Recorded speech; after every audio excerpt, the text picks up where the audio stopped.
The guardian at the threshold. An archetype that parapsychologists have obsessed over for centuries. A mythic entity who's appeared in the stories of innumerable cultures. No matter their description, his role is always the same: to confront anyone who dares cross into unseen worlds. In our last session, he spoke to her, or through her. Even when I listen to the tape, I can't be certain what I'm hearing. Still, I've repeated his words like a sickness ever since. It went like this.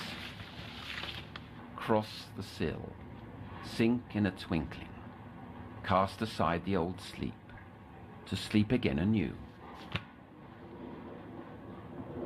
The candleman, the ferryman, indeed the guardian at the threshold, an eidolon on the inside, determined to keep me out.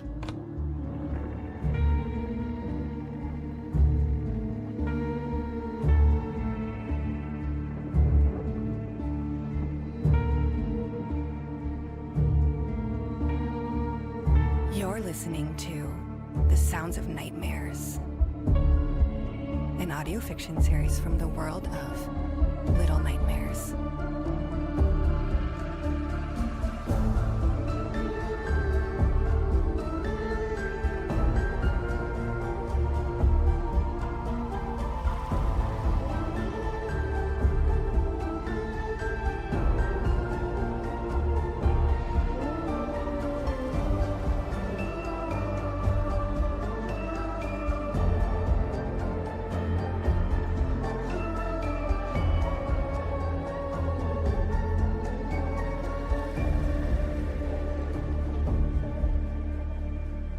Chapter 5. A Deluge of the Inevitable.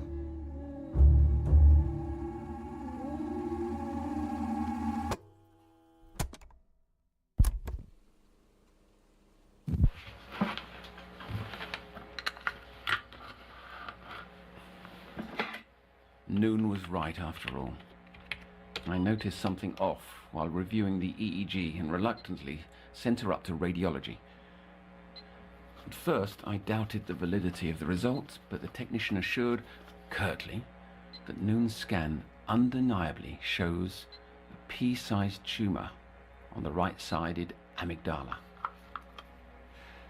They maintain it's benign, despite the unusual ocular appearance.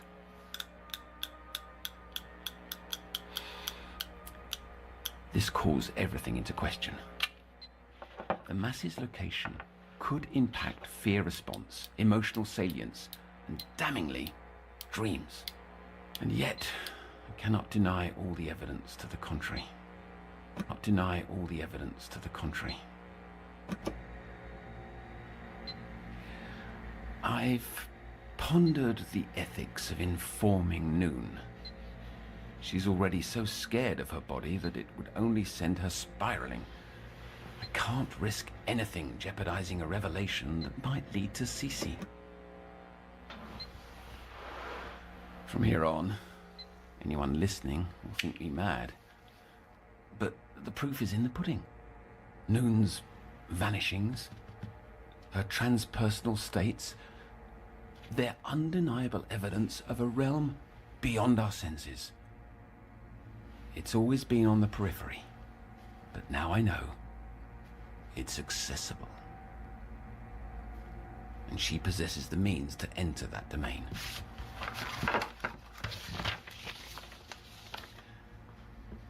My professor's paper posits thus.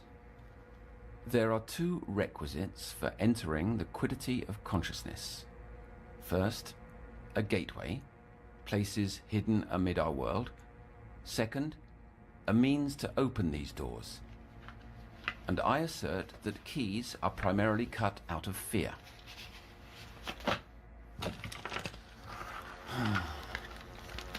Either I lack his erudition or his mania. My only hope lies in completing my labors. I've not slept in weeks. And if I cannot dream as she does, I'll never know how to enter this nowhere.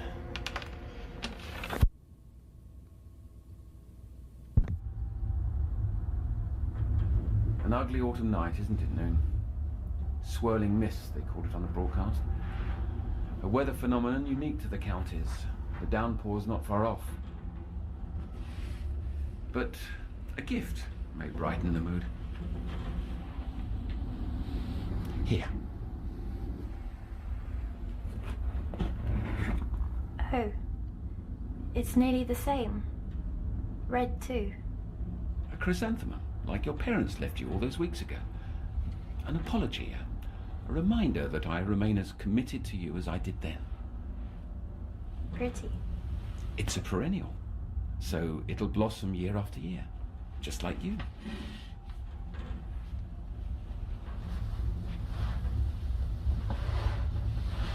I think I'm ready now to talk about my mum and dad. Oh, and why now? What's changed? Because I feel like I'm beginning to forget, and maybe talking will help me remember. Because you've been away so long, or you literally feel you're losing your memory? More like I'm losing a part of me. I can't tell, am I the girl here or the one there? They're one and the same. Given all you've told me, they must be. It's not you that's different, but the physical space around that. I said I want to talk about my mum and dad. When most kids have nightmares or whatever these are, they go to their parents to feel better. Here, I relive them again and again. And it's all you want to talk about because you think you can find Cece through me. Noone. The only way to find answers is to discover where you go when you sleep. Talking about your parents would be wasting the hours. Aren't these sessions supposed to be about me? Always. But I've no say, no control over how I feel or what I do. I don't even belong to myself.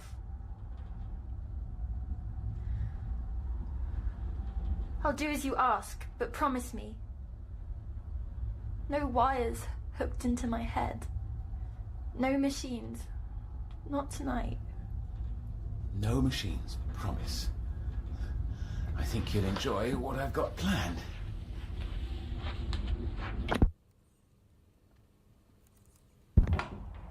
This bed was for shift work. Now I sleep here more days than not. Oh, pretty.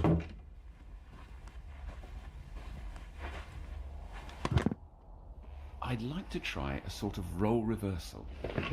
I'll lie here, blindfolded, depriving my senses, to enter a self-induced hypnagogia, so I can focus on your words. You'll recount your latest visit, and I want you to try as hard as you can to project your dream into my head. I don't think it can work, but I'll try. That girl, in the photo there, that's her, your daughter. My sister. Oh, you don't look much alike. I'm settled. Blindfold on. Carry me away with you, Noone. I couldn't see anything. Slow down. This is vital. Speak as if you're trying to pull me in. I floated through a darkness with nothing at my feet. Then it all faded and I was somewhere new. An underground brick tunnel with a stream of thick sludge passing through a canal at its center. I can still hear it. Jangling keys. Squeaking metal. Do you hear, Otto? I can't. But keep trying. It came from a kid in the distance, struggling to shut a grand iron door. The last thing I heard before the slamming shut was laughter.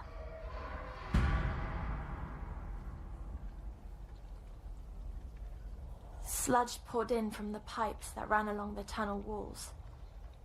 I had no choice but to follow the stream, and so I did until I reached a section where I saw storm drains above.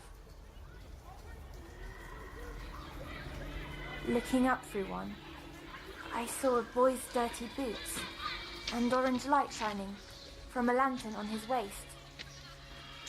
We locked eyes and he called out, "Look, critters already!" Lights then shone down from every drain above, other boys and girls wanting to peek at me. Very suddenly, they went quiet. I didn't know why until I heard it, a rumbling through the tunnels.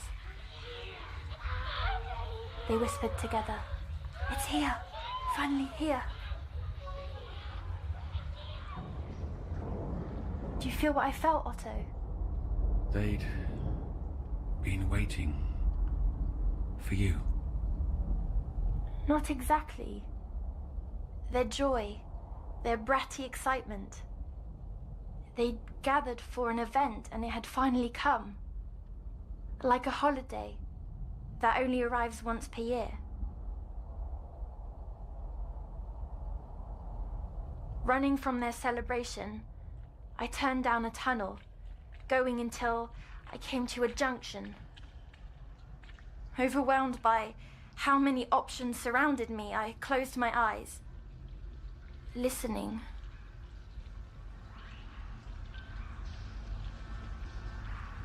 The sound came from the path to my left. I waited, watching from a distance as someone crossed by the dark tunnel mouth. He carried a strange gadget, and every now and again, its buzz turned to some beeping, detecting secrets in the waters. I hardly noticed the rest of him, but I got a look before he crossed out of view. He carried a heavy sack over his shoulder, and things squirmed inside. But he was gone as quick as he'd appeared.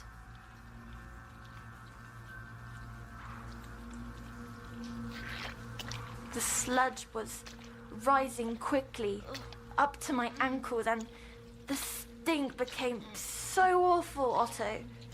Imagine it, waste filling your nose. Then, across from me, a small pipe became blocked, stopping the sewage. A grey mass poked through, jammed in tight, wiggling to get loose. But not until it fell into the sludge did I realize this tiny thing was alive. It picked itself up and swayed about, curious of my company. The head was shaped like those cone mushrooms that grow out in Hatefield. I inched closer to the little mushroom fairy, and it began mimicking me, as if we'd been old friends. A friendly presence. The first non-hostile being you've met that wasn't another child. Yes, he belonged there, in that world. Part of it rather than a stranger, like me. Is it working, Otto? Can you see its little mushroom head? I think so. Maybe. Keep going. Yes. Drift away, Otto. Drift away.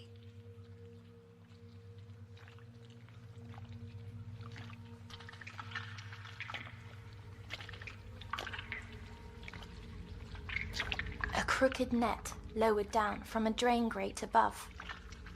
While I ducked to cover, the mushroom fairy didn't. I tried to point upward, but it simply copied my gesture. There was a girl, giggling with ugly delight, sticking her whole arm through the grate, hoping to capture the poor thing. So I grabbed a loose brick and threw it at her. Hitting her arm, she cried out while I picked up the mushroom fairy and ran off.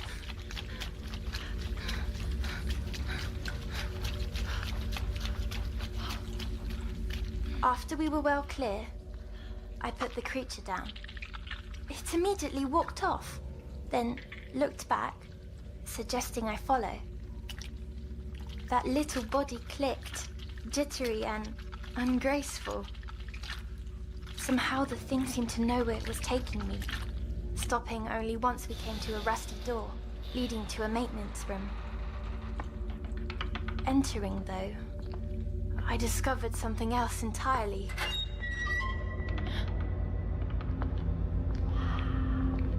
Endless piles spread about the room, some of pure junk, while others house gold jewelry. As long as it could be collected, there was a place for it here.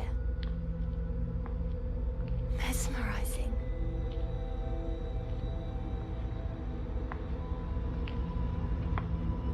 Only after examining a mound of keys did I understand where this stuff came from. Everything in this room had been dropped down from the world above over the years. The only thing out of place was a child's propeller cap on a chair, tucked away, forgotten. I think that's what the mushroom fairy wanted me to see. As if on cue, I heard the man approaching. The little creature hid in a pile of mismatched mittens, and I jammed my way in too.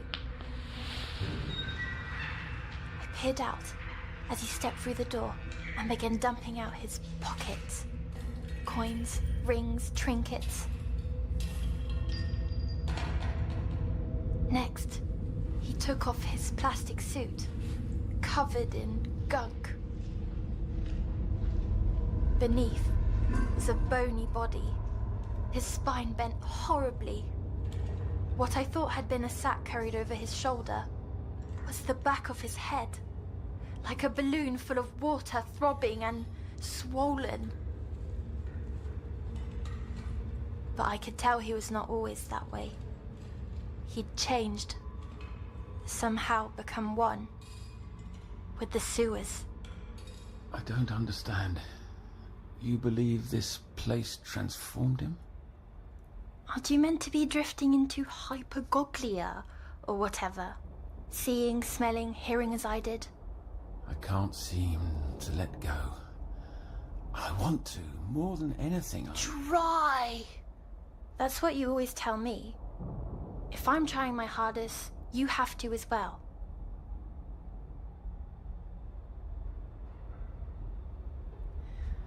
From the corner of my eye, I noticed the little cone sneaking away. The balloon-headed man was inches away, and in that moment, I thought of Jester, of the child with gooey hair, of Rusty. I couldn't do nothing, not again. Thankfully, that rumbling from earlier returned in that moment, stronger than before. The shaking destroyed the man's piles, startling him into an odd anger. So I stumbled out from hiding and bolted for my mushroom fairy, then out the door. I ran, and though the man wasn't very fast, that didn't matter. He had his gadget, and that buzz followed wherever I went. Any sense of direction washed away with the sludge that was now up to my knees. Turning down tunnel after tunnel, I stopped, hoping I'd lost him. All at once, those lanterns shone from above. The naughty kids had spotted us. Wildly they sang, snatch a gift before they're all sent adrift. Their cheers grew and I saw why. A bag-headed shadow appeared at the tunnel's far end, cutting me off. The man and his machine knew the tunnels as if the sewers had leaked into his thoughts. I tried to backtrack, but must have taken a wrong turn, and found myself at a dead end. A wall of bricks. The mushroom fairy squirmed hard, begging to be freed. So I let go, and the grey cone climbed up a pile of fallen rubble and slipped through a crack without hesitation to abandon me, despite saving its life. The crack the fairy squeezed through began spouting water from the other side. I pulled at the bricks as the man stepped closer. One brick loose, then another. His gadget buzzed and buzzed when I ripped the final brick loose, leaving a hole large enough to creep through. He baited at the wall, grabbing at me, but I was too far gone. His small, milky eye peeked through at me until the walls rumbled, more fiercely than ever. The man backed away, overcome with horror. The rumbling didn't stop after that, and neither did the kids cheering from above. Whatever they waited for, it was time. Otto, you're awake. Yes, Noone. I'm trying so hard to see, to feel, to sense what you did, but I can't. I don't have the gift you have, and your gifts are not as commanding as I'd hoped. I'd trade places with you in a heartbeat. I wish I could give you everything in my head. Then I'd be rid of all of this. Shall I go on? Yes.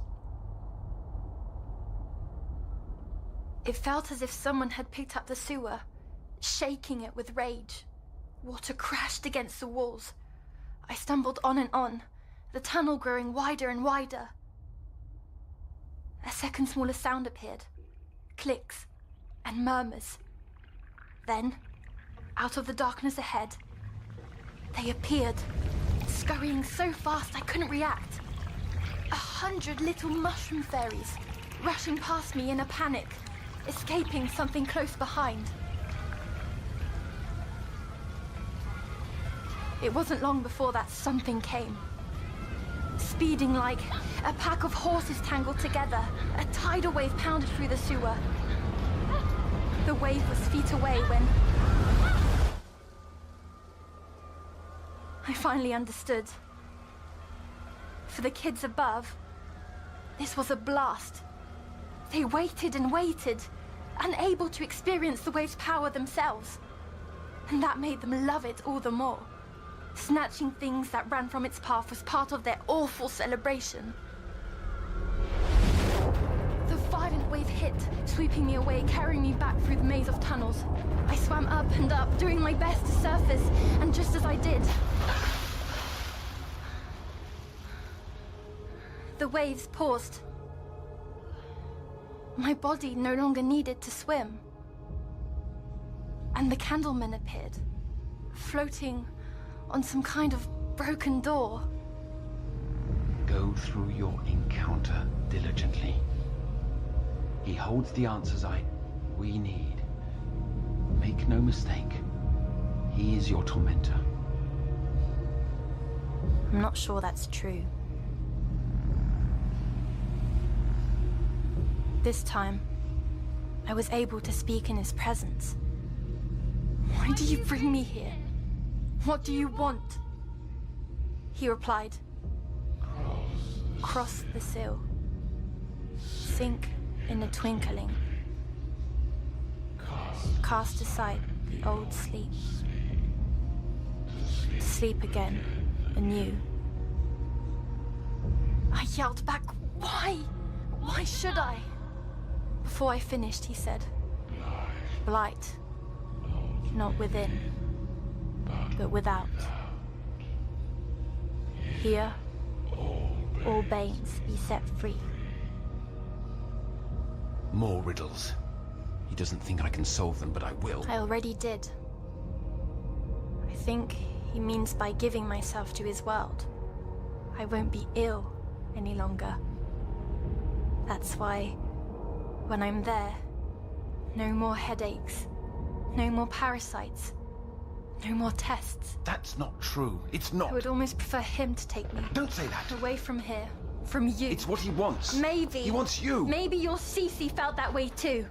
Relieved.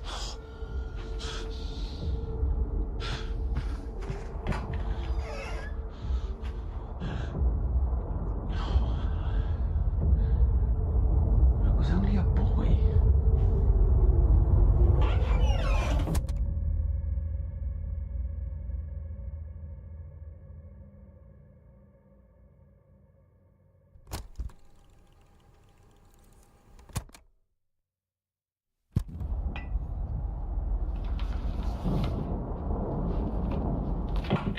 We're done tonight. Get out. To your room. Go. What's this? Nosing through my desk, were you? My name's on it. It's my scan, yes. Smart girl. What does it tell? That you've got a mass growing on your brain, a tumor. I knew it. The cure. How bad is... A mass in your brain is never good.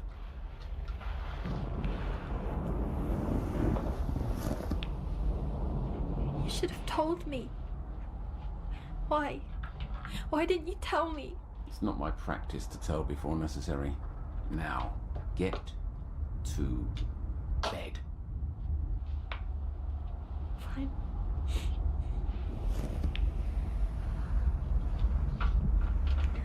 But after the candleman spoke, the wave carried me by the maintenance room again. The bag-headed man looked through a window, terrified. He was opposite to those kids above. Living down there, he'd no reason to celebrate the wave. Instead, he cherished what they dropped down by accident. You see, each wanted what the other had, but could never have themselves. I'm taking 2 sweets tonight. Take as many as you want and leave.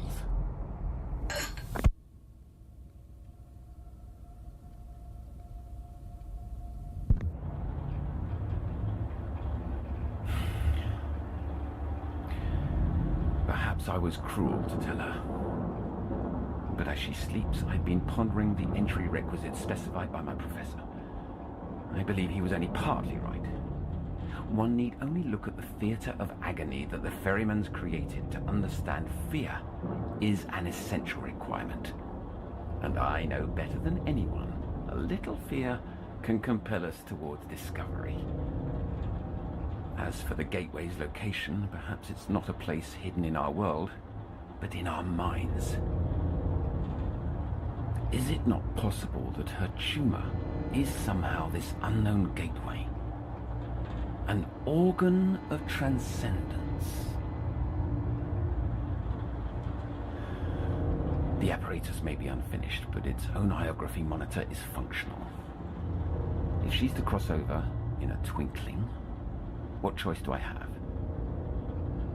In her words, you must try.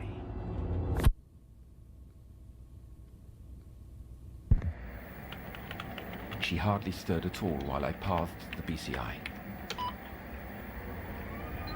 All seems stable.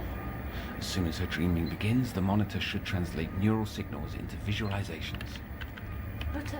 Shh.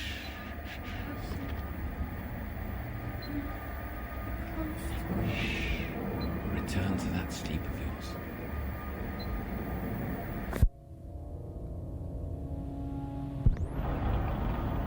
It's past midnight. She fought as long as she could, but finally succumbed. This is it. Show me, Noone. Show me the other side. Here we are. The image. Kaleidoscope of black. An unnatural abyss. Wait.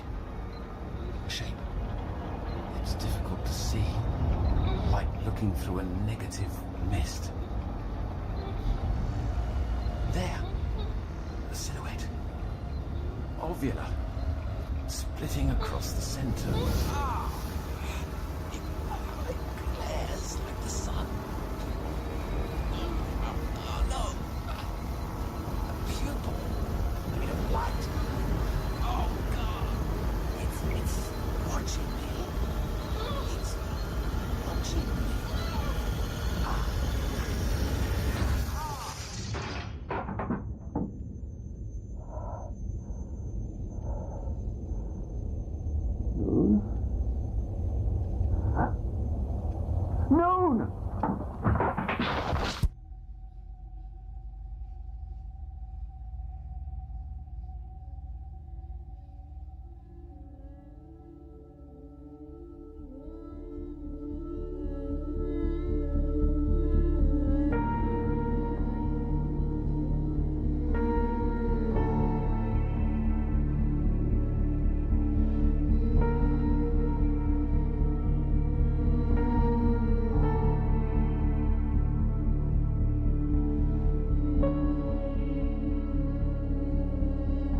You've just listened to the 5th episode of The Sounds of Nightmares. This episode was written by It's Just Jord and Lonnie Nadler. Our showrunner is Lonnie Nadler, and the series is directed by Thomas Joses.